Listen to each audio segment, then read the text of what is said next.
Paramashivoham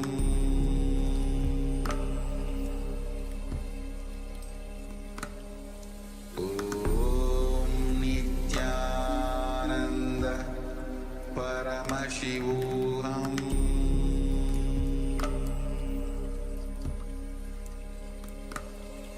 Om Nithyananda Paramashivoham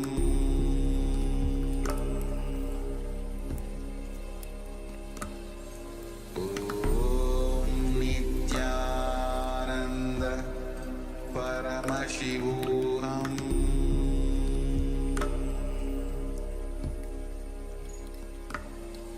Om Nithyananda Paramashivoham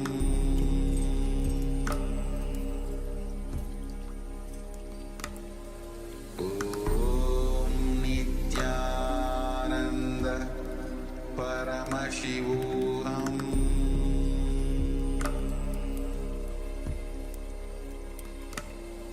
Om Nithyananda Paramashivoham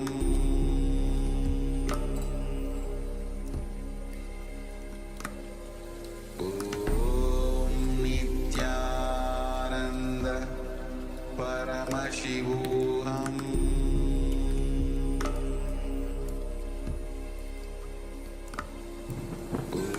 Om Nithyananda Paramashivoham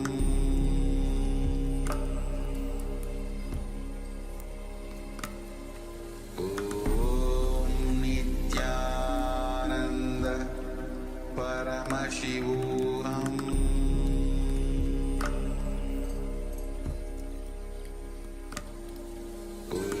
Om Nithyananda Paramashivoham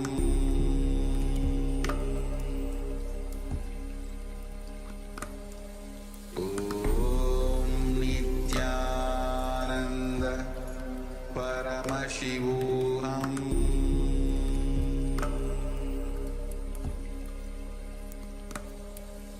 Om Nithyananda Paramashivoham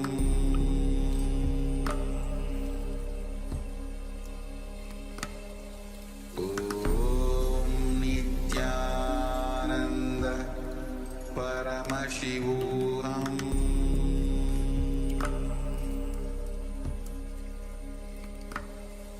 Om Nithyananda Paramashivoham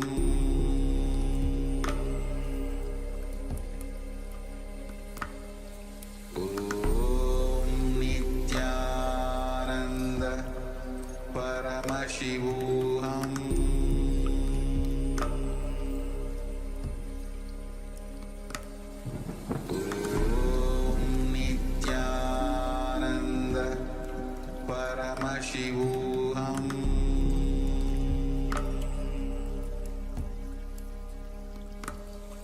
Om Nithyananda Paramashivoham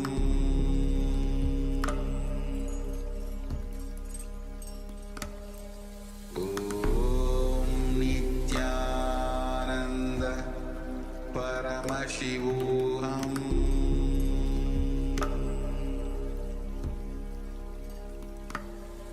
Om Nithyananda Paramashivoham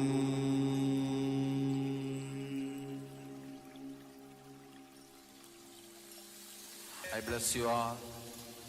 Let you all open all your three eyes.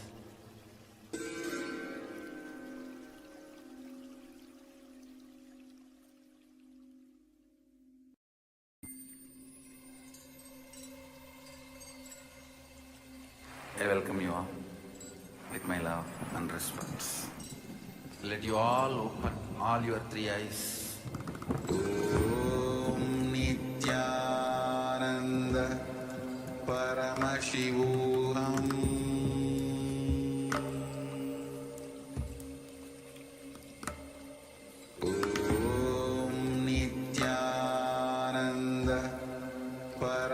Paramashivoham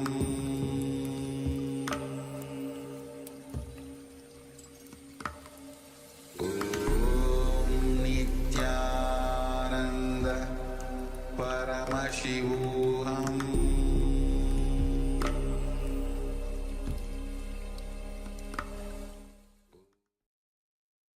Yes. Now, I request all the participants, you can check the weight of an object. If you have taken weight of yourself, you can go and check on the weighing scale, what is the weight of yours. And whatever, whether it is increased or decreased, you can put it in the chat. The moment the powerful cognition enters into you, it manifests as powers. So, I request all the participants to do it sincerely, all the completion. You will see you'll be able to manifest these powers. Don't take it for granted. These are all most powerful cognition Swamiji has given to us, which helps us to manifest these powers. Ma when we ma quizzing wing. Please switch on your cameras.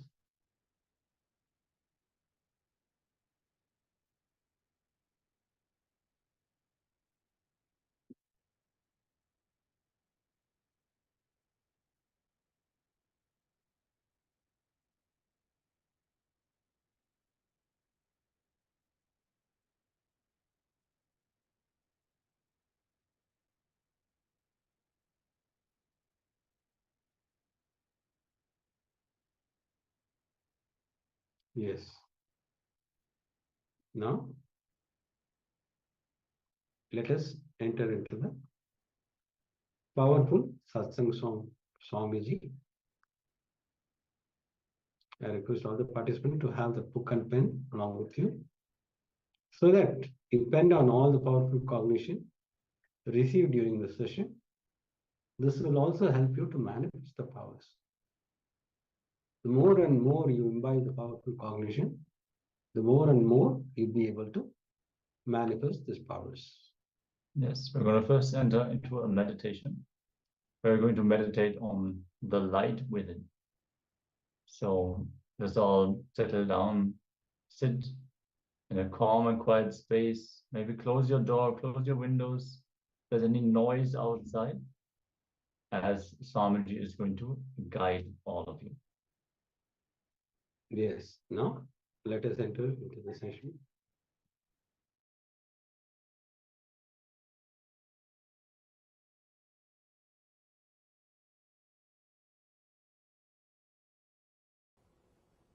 Here, Shiva is giving wonderful sloka, wonderful sutra, which can create the new understanding about the life and death, because this sutra is directly related to presence and absence. Let me read the translation. Feel an object or person.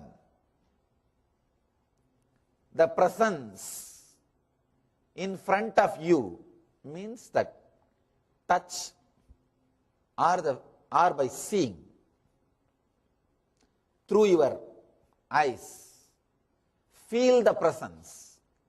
The next word says, feel it, not just seeing.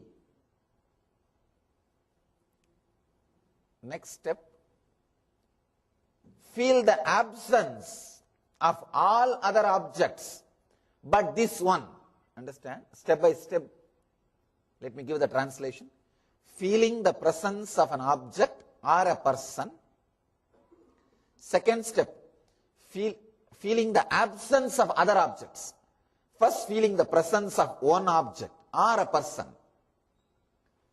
Second step, feeling the absence of all other objects and persons, except this one. Third step, feeling the absence of this one also. and centering on yourself. Realize paramastitihi dhyayato layaha. Let you disappear into enlightenment, into the state of meditation. See, Shiva is such a great person, such a great master.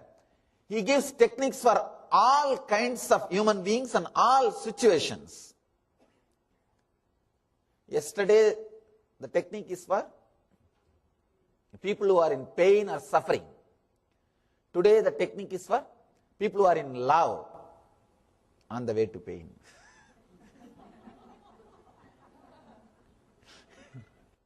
He says, first feel an object or that person before you. Understand? Just to see, if you see through two eyes, it is enough. But to feel, you need to use all three eyes. Third eye also.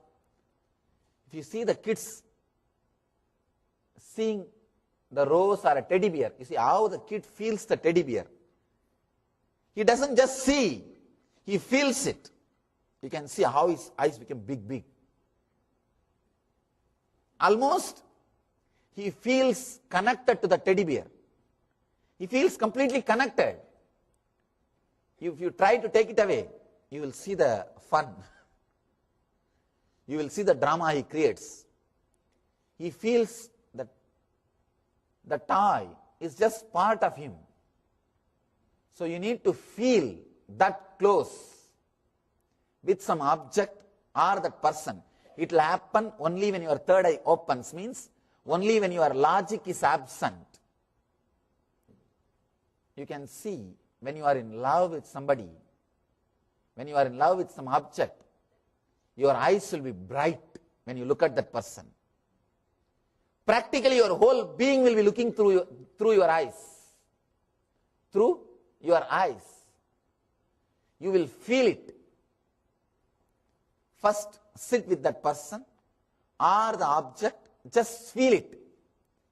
Feel that object or the person through your whole being, through the whole body, through the whole energy. Just feel. Just be completely lost. Feel only that object or that person. Second thing, important thing, feel the absence of all other objects and persons but this one. I am reading the original sutra, original translation, so that you will understand.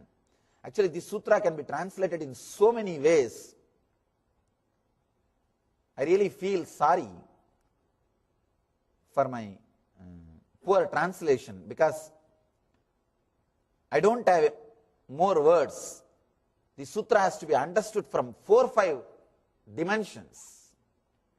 Because this can give you the basic truths of I will give you the basic technique, how that helps you towards enlightenment. When you deeply feel connected to a master, when you deeply feel connected to a deity, to a god, to a statue, what happens in you, how it leads you towards enlightenment, is beautifully described in this sutra. Understand? People ask me, Swamiji, if I have fallen in love with a girl or a man, can this technique help me? It will. Because whenever you are in love with somebody, the other person will look like a god. He will be God for you. Understand? I always tell people come and ask me, Swamiji, I feel you are God. I tell them, this mood or experience will be there as long as you feel connected or you are in love. As long as you are feeling connected or you are in love. When you are in love with somebody, not only with me, with a master, with anybody, when you are in love, the other person will appear like a god. He will be fulfillment of your being. God means what?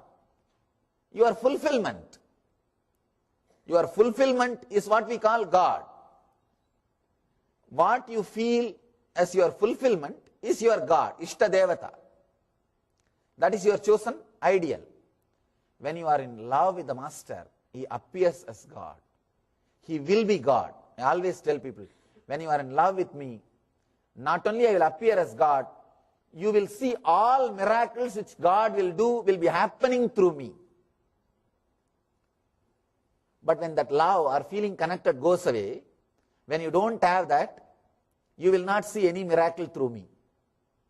Even if you see, you will take it for granted. It is feeling deeply connected or love that gives you the experience, glimpse of God through other, and it just gives you inside you. It's a big science. First, you fall in love with that object or a person. One difficulty is, if you fall in love with that object or a person, first you need to concentrate, feel him, and leave everything else. Then feel his absence also. When you want to feel his absence, he may not agree or cooperate. With a master, he will agree and cooperate to feel his absence, and he will put the whole energy and whole devotion on yourself. He will not bind you. That is the greatness of master. That is the greatness of falling in love with the master. See, when you fall in love with an ordinary object or an ordinary person also, this technique can help you. But one thing, when you want to move away from his presence, he will feel dissatisfied. He will not encourage it. He wants you to be, by now, he will be dependent on you. A person who acts as an object for you to fall in love and waits till everything else disappears from you and diverts the same attention and energy towards you and gracefully moves away, lets you experience his absence, is master. He is master. Master is a person who will not be dependent on you, but who will help you to be dependent on him. When time comes, he will simply liberate you and put your whole energy on you and say goodbye and tell you to experience the ultimate. With an ordinary person, that step will be a little difficult. The third step, first step, falling in love, feeling the person, there won't be a problem. Second step, forgetting all other objects except that person or the object, that also won't be a problem. But the third step, feeling his absence also and diverting the whole concentrated energy on yourself. Dhyayato layaha means merging into meditation itself without an object for meditation. At that spot, an ordinary person will not be able to let go. He will create a comfort zone between you and him and encourage you to be in that same comfort zone. Will not allow you to go beyond him. That is where the problem will start. Of course, when that problem comes, let us face that. Just because that problem may come, it is not that we should not start our steps at all. When it comes, let us find the solution. Let us start the work. Let us start the great work of working towards the enlightenment. 3 steps. Feel an object before you, not just seeing, feeling means completely lost.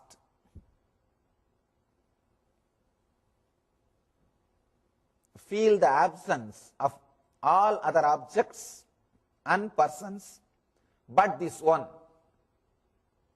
exclude everything else.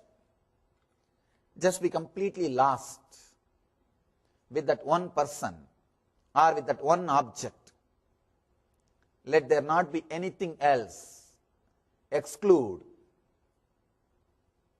Third step, when you really feel that there is no object, suddenly after some time, you feel, oh God, I was sitting here with Swamiji for 3 hours.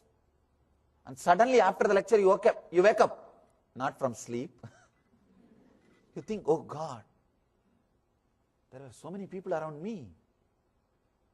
Or suddenly you see, when did you come and sit? You ask the next person. And you ask the person, when did you come and sit? I did not even notice. If that happens, means you excluded. You achieved the state of excluding everything else.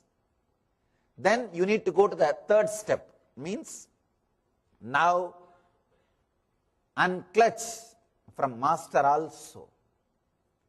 Feel his absence also. Then leaving aside the object feeling and the absence feeling, realize. Object feeling means the presence. Absence feeling means absence. Leaving aside both, realize. Dhyayato layaha. Hritaye layante. Dhyayato layaha.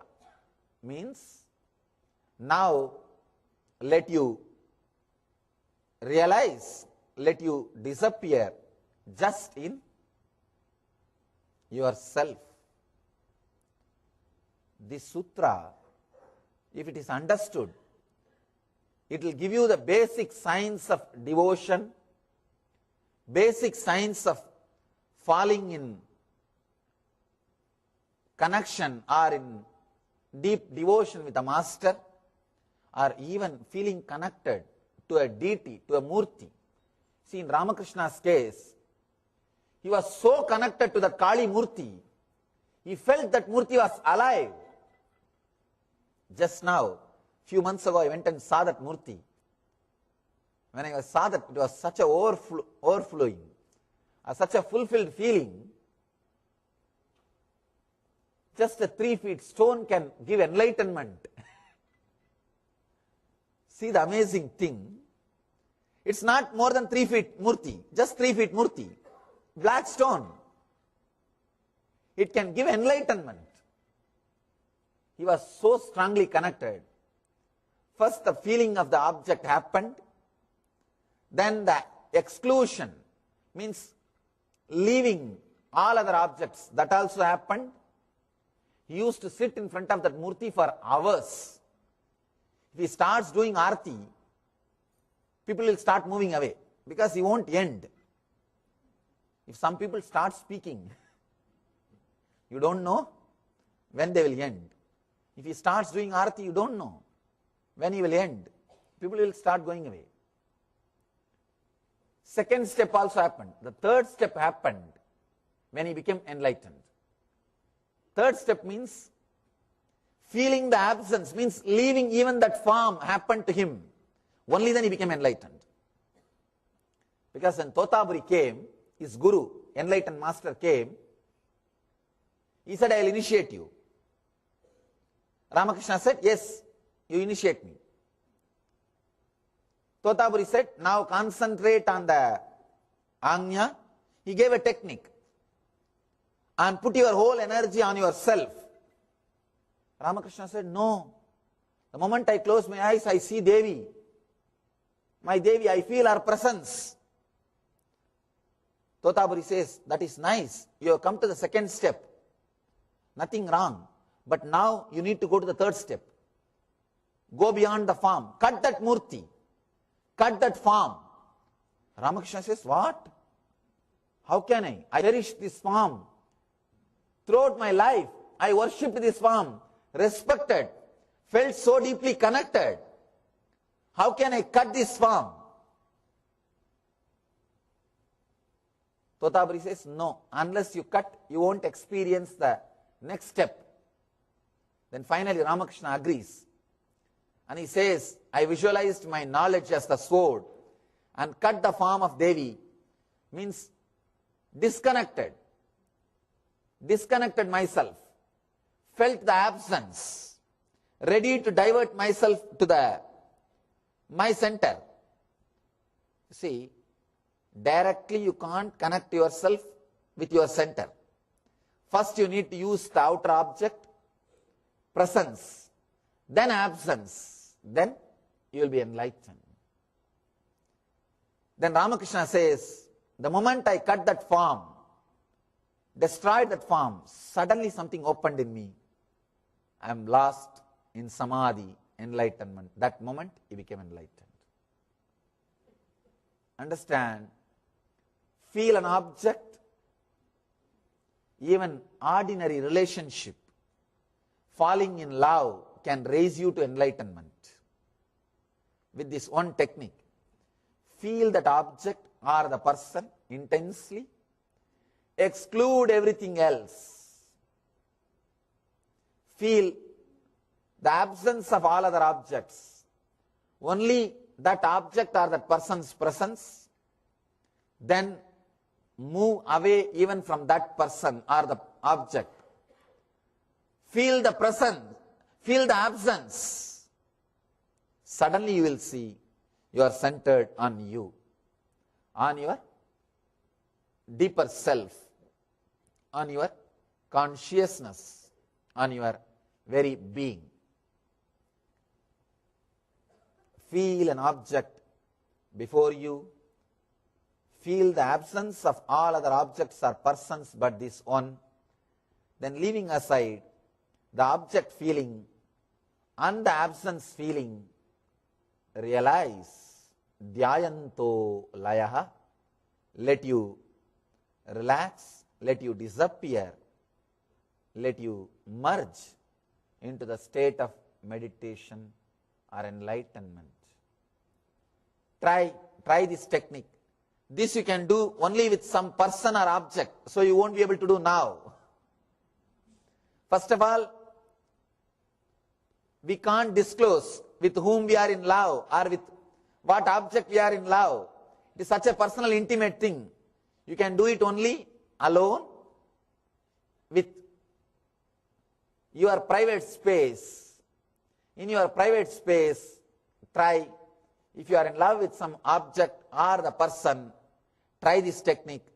First feel the presence of that person, feel the absence of all other objects, then feel the absence of that person also, and let you get centered on the eternal bliss.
anything in the outer world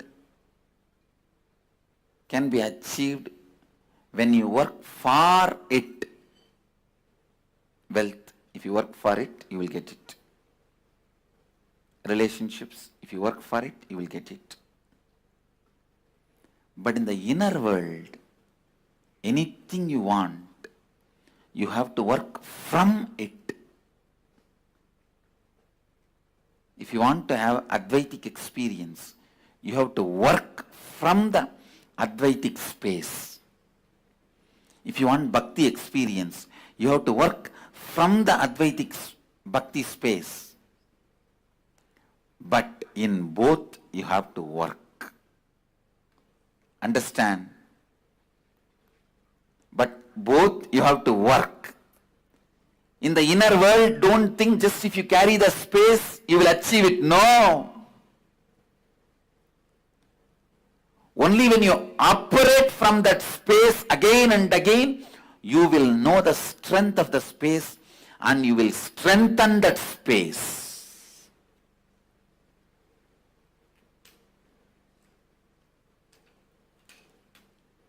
So today, less words, more contemplation. Less words, more contemplation. More manana. I wanted all of you to contemplate on this one truth. Please listen. Contemplate on this one truth.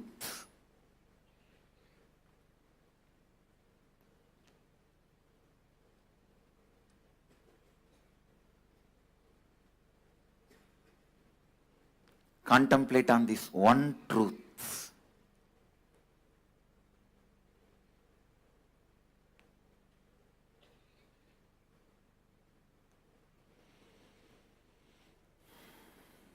Anything you want in the outer world, you have to work for it.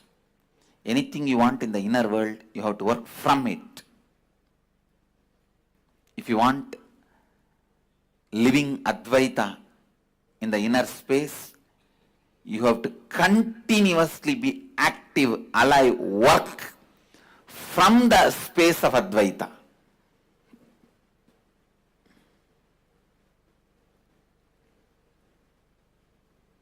Work from the space of Advaita. Work from the space of Advaita.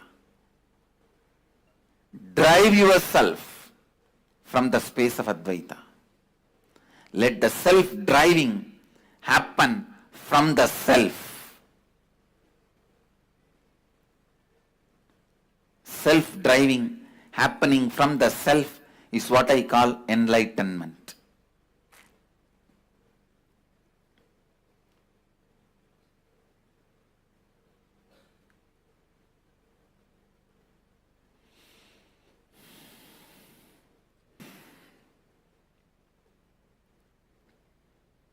Self-drive happening from the self is what is enlightenment.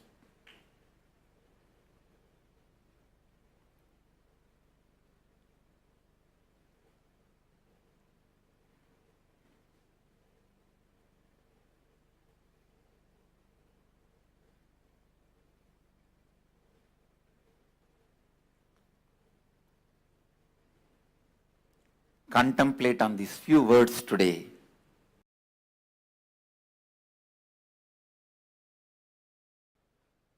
Please understand. Self-drive is the source of the knowledge a human being has. Means that is Saraswati. Knowledge is not number of books you read. Knowledge is not number of concepts you know. The amount of self-drive you have.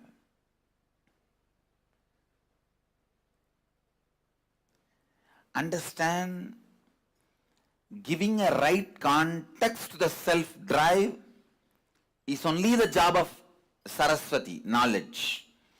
When there is a right context, the self-drive never gets dried up. If it gets dried up, it is from the wrong context. It is the lower level pleasures. It is not self-drive. Self-drive which gets dried up is from violence or from greed. Please understand, the self-drive comes out of fear and greed, gets dried up just in few days.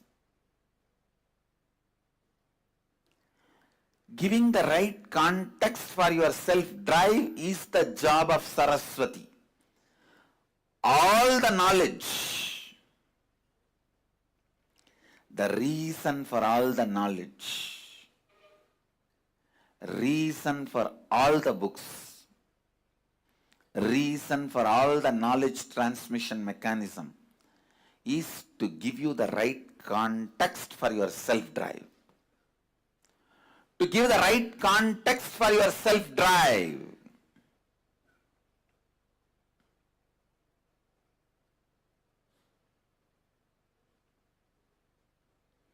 Giving the right context for your self-drive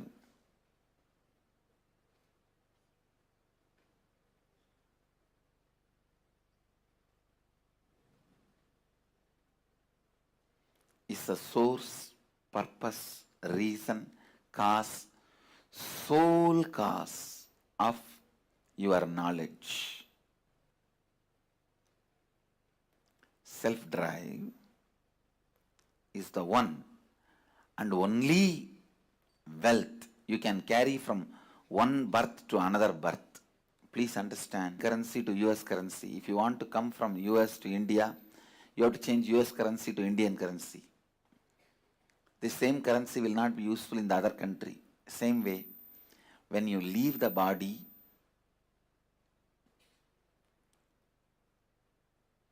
whatever you accumulated in this birth, wealth, life, relationships, properties, nothing will be useful in the next birth. But the self-drive you accumulated will be there with you in your biomemory as your asset. I tell you, self-drive is the Lakshmi. Self-drive is the ultimate wealth, ultimate asset.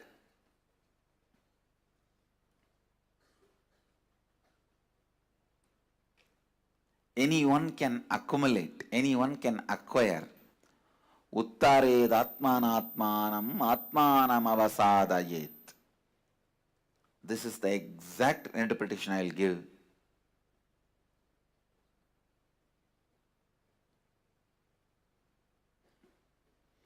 Raising your self-drive by yourself by setting the right context.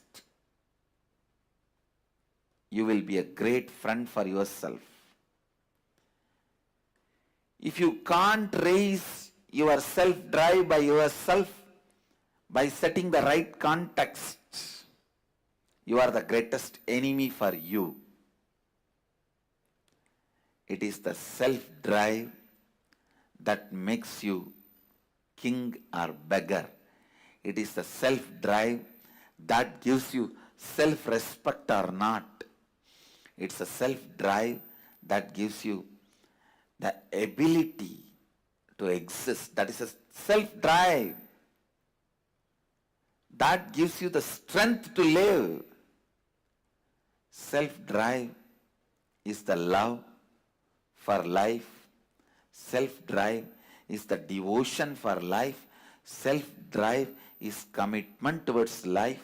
Self-drive is the scale to measure your authenticity, integrity, responsibility, and enriching.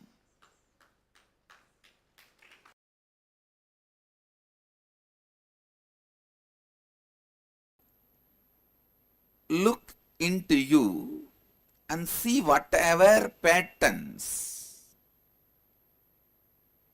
whatever ideas, whatever thoughts brings conflict into you does not allow the experience of oneness in you, start completing with them. Listen, I am establishing the process for oneness. Maybe next few days, I'll go on expanding on it. Sit and go on, pen down the patterns which makes you move away from the original oneness space, restful awareness, the state for which you are yearning without even knowing for which you are yearning. Understand? In all of us, there is a yearning for certain state. Without even knowing for what we are yearning, we go on yearn. Sometimes we think because of that yearning was so deep, we think we are yearning for money, or we think we yearn for just physical satisfaction. Sometimes we get scared and go crazy about that yearning. I use the word crazy. You just get scared what for you are yearning and go crazy about why you are yearning, what for you are yearning. Listen. Whether you get scared of the yearning or go crazy about the yearning or get attached to what you yearn, ultimately you are yearning to a state of oneness, non-dual consciousness. Ekatva is not eka. Listen.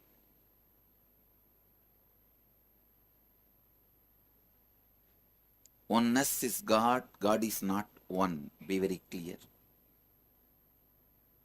All the religions talk about God is one. One God theory is not leading you towards oneness of God.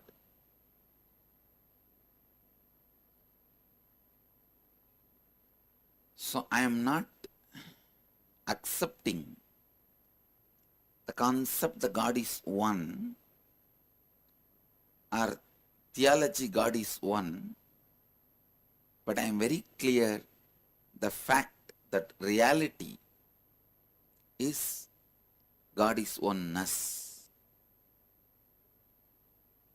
Listen,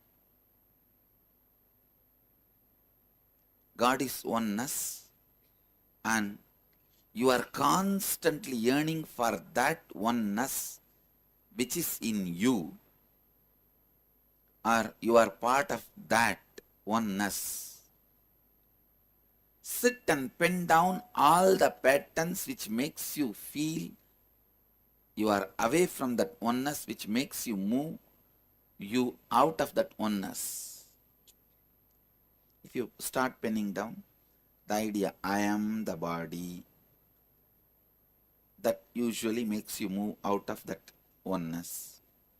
I am the mind, makes you move out of that oneness. Your association with different patterns, that makes you move out of that oneness. Listen.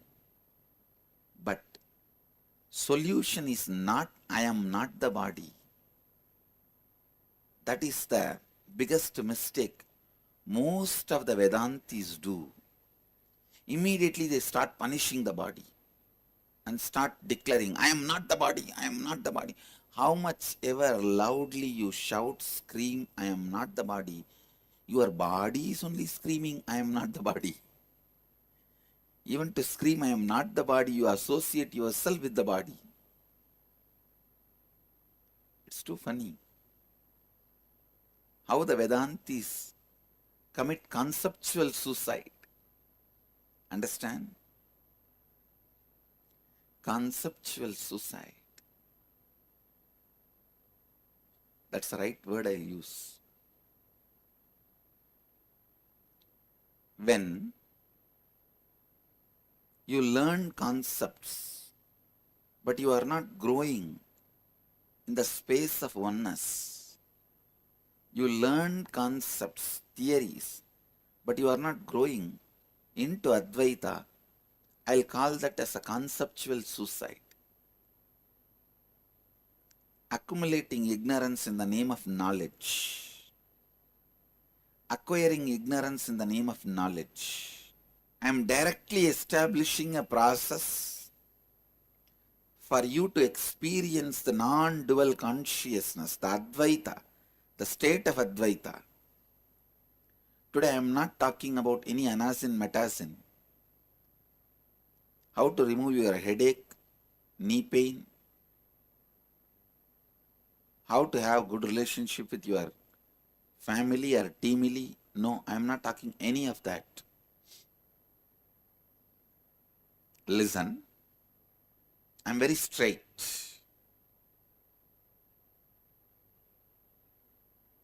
I am establishing the process for you to experience non-dual consciousness. So listen. Come to the space of listening and listen. This can directly take you to the non-dual state of consciousness. Sit and pen down all the patterns, ideas, concepts, theories, thoughts, which makes you move away from the non-dual state, Advaitic state. It can be as simple as I am the body to as complicated as I am my wealth.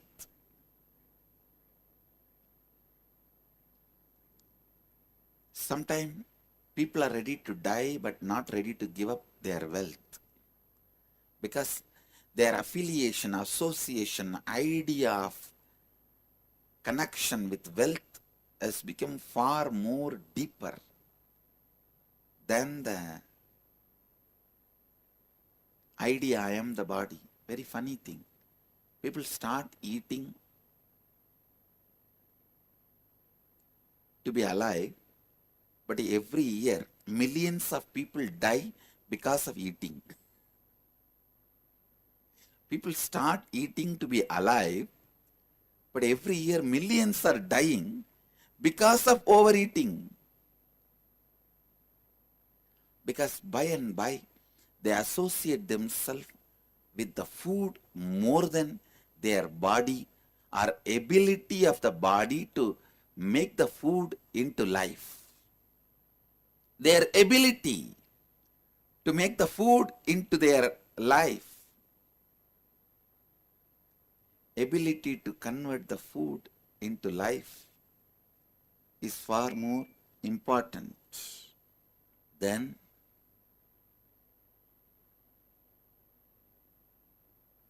just eating.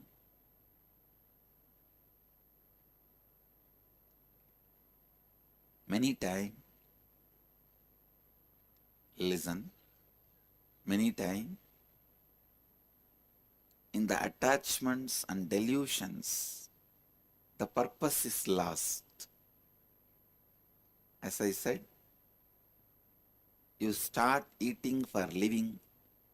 Finally, just by eating, you die. You are ready to die, but not ready to reduce your eating. I am not even asking you to give up eating. Reduce your eating.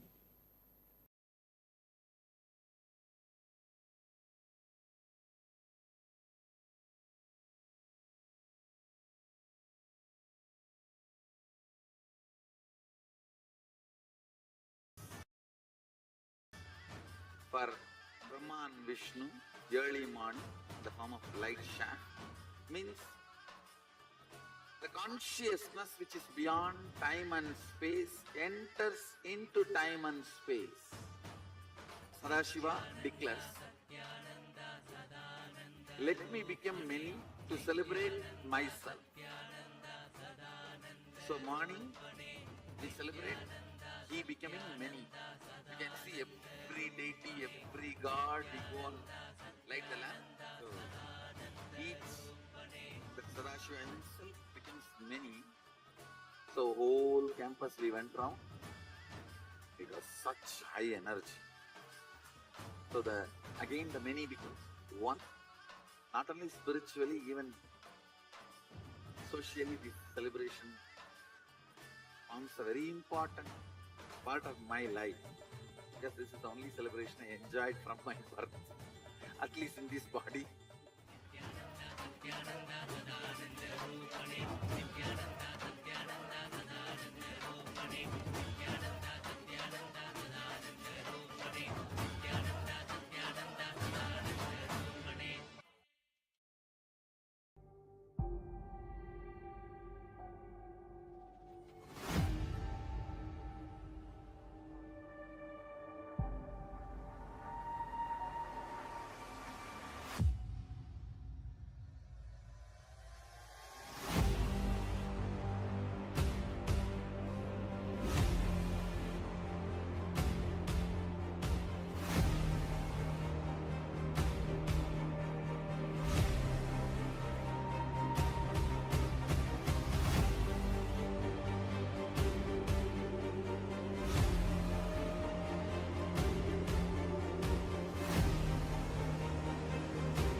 Today is the best day.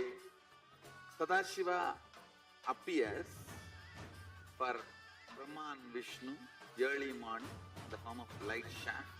Means the consciousness which is beyond time and space enters into time and space. Sadashiva declares, let me become many to celebrate myself. So morning, we celebrate he becoming many. You can see every deity, every god, we go on light the lamp. So each, the Sadashiva himself becomes many. So whole campus we went round. It was such high energy. So again the many becomes one. Not only spiritually, even socially, this celebration forms a very important part of my life. Because this is the only celebration I enjoyed from my birth, at least in this body.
best day.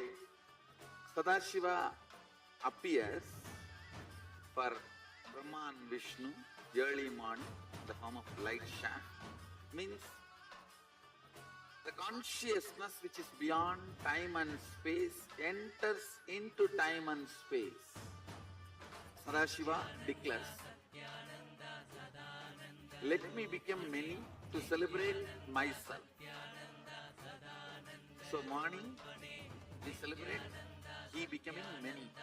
You can see every deity, every god, we go and light the lamp. So each, the Sadashiva himself becomes many. So whole campus we went round. It was such high energy. So again the many becomes one. Not only spiritually, even socially, this celebration forms a very important part of my life, because this is the only celebration I enjoyed from my birth, at least in this body.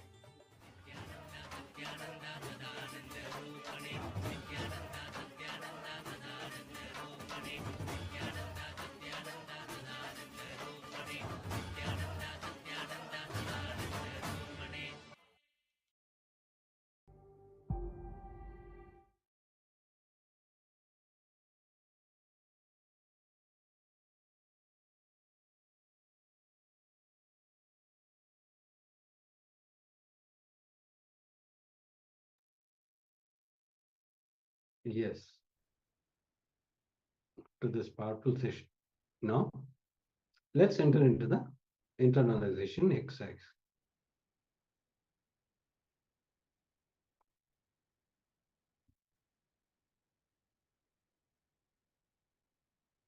So please have your book and pen along with you so that we can enter into the internalization exercise.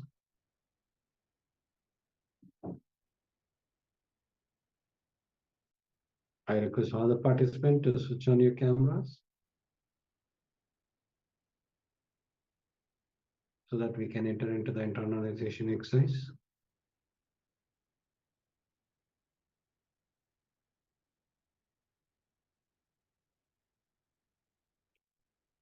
Please sit straight with complete awareness.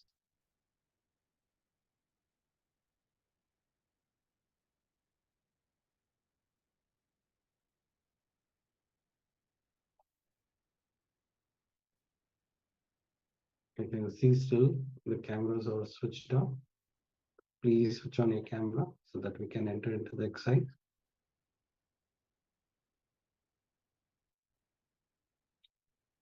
So here you will be identifying all the incidents where you were unable to make the other person to do what you want, or where you even avoid to attempt thinking they will not do what you want.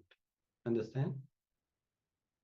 You are going to identify all the incidents where you are unable to make the other person to do what you want, or where you even avoid to attempt thinking they will not do what you want. Identify the block within you that is reflected in the situation and in the other person. You are not now going to identify the block.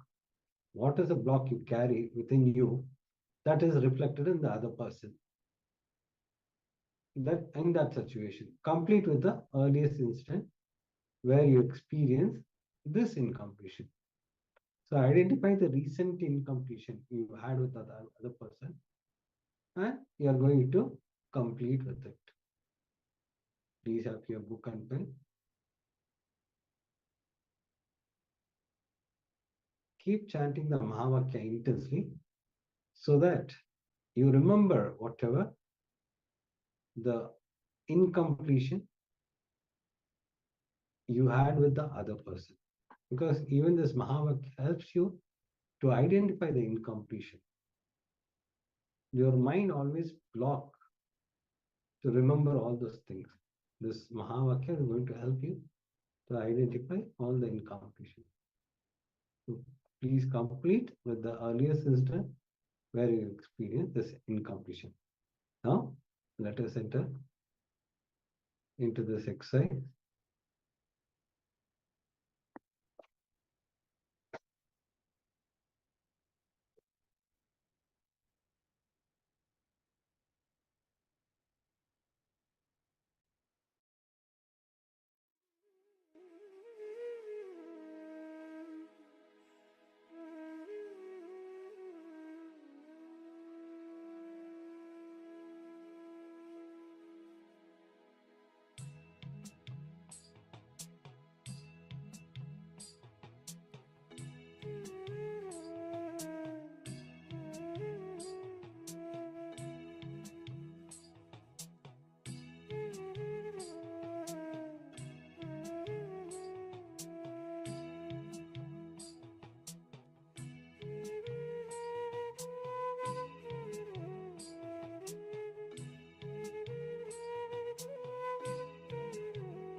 bless you all.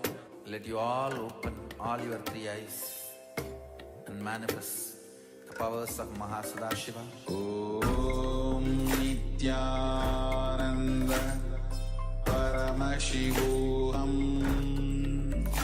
Om Nithyananda Paramashivoham. Om Nithyananda Paramashivoham. Om Nithyananda Paramashivoham. Om Nithyananda Paramashivoham. Om Nithyananda Paramashivoham. Om Nithyananda Paramashivoham. Om Nithyananda Paramashivoham. Om Nithyananda Paramashivoham. Om Nithyananda Paramashivoham. Om Nithyananda Paramashivoham. Om Nithyananda Paramashivoham. Om Nithyananda Paramashivoham. Om Nithyananda Paramashivoham. Om Nithyananda.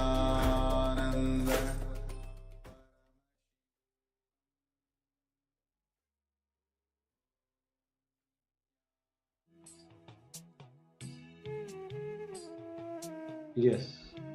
Now, after this powerful internalization, let's enter into the power manifestation session.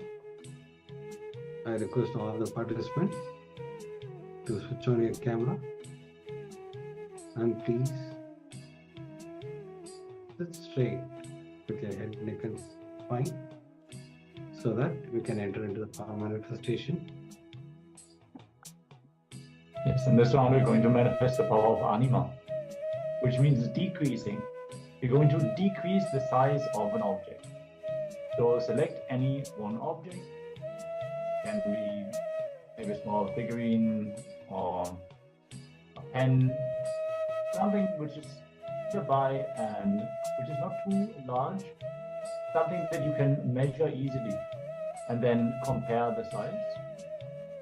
Let's take a few moments and find an object that you want to manifest this power on. And take the first measurement. You can either use measuring tape or you can just take a piece of paper, place the object on it and just draw the outline. For example, let's say you're using a bottle cap. You can just draw the outline of that bottle cap and then you can reduce the size of this object. Or you could reduce the size of the bottle cap and then try to screw it onto the bottle and see if it fits, if you don't have any other measuring tool. So just take a few moments and determine the size of the object before we enter into this round of the power manifestation. Yes, sorry for the technical glitch. We're going to manifest the power of reducing the size. So pick an object and measure the size initially. And then you can start connecting with Swamiji. Yes, now you will connect with Swamiji.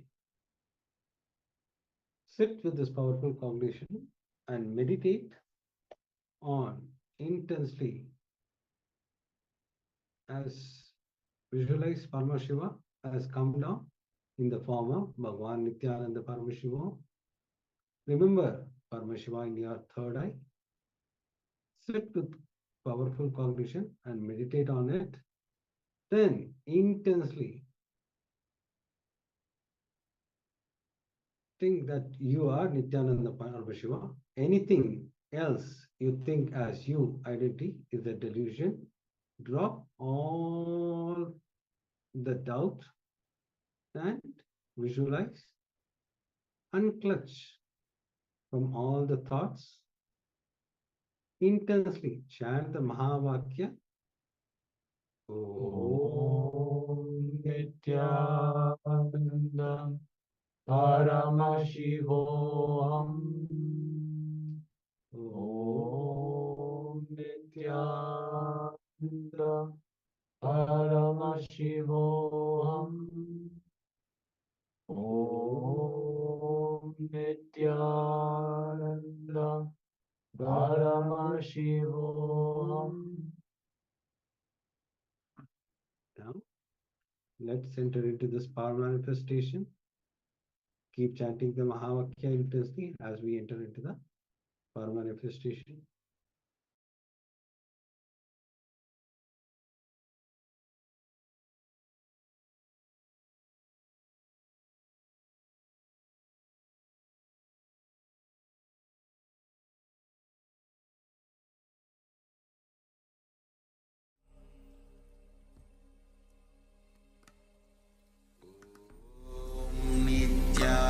Nithyananda Paramashivoham.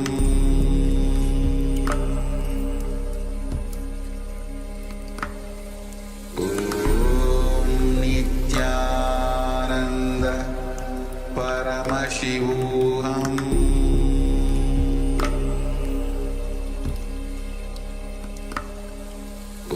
Om Nithyananda Paramashivoham. Om Nithyananda Paramashivoham. Om Nithyananda Paramashivoham.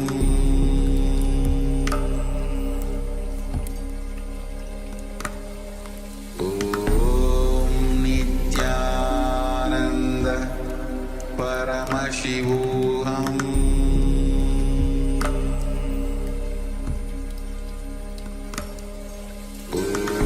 Om Nithyananda Paramashivoham.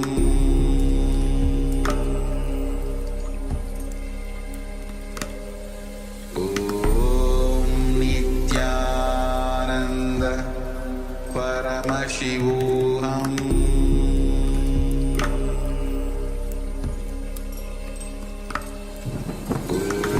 Om Nithyananda Paramashivoham.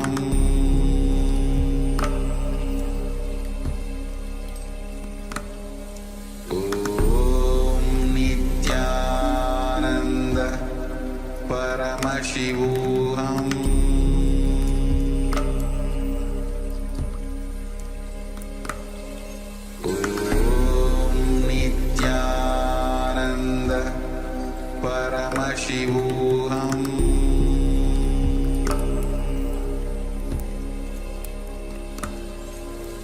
Om Nithyananda Paramashivoham.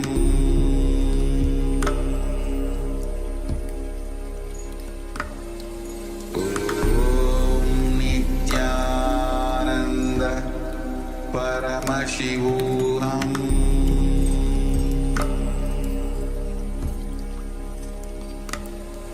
Om Nithyananda Paramashivoham.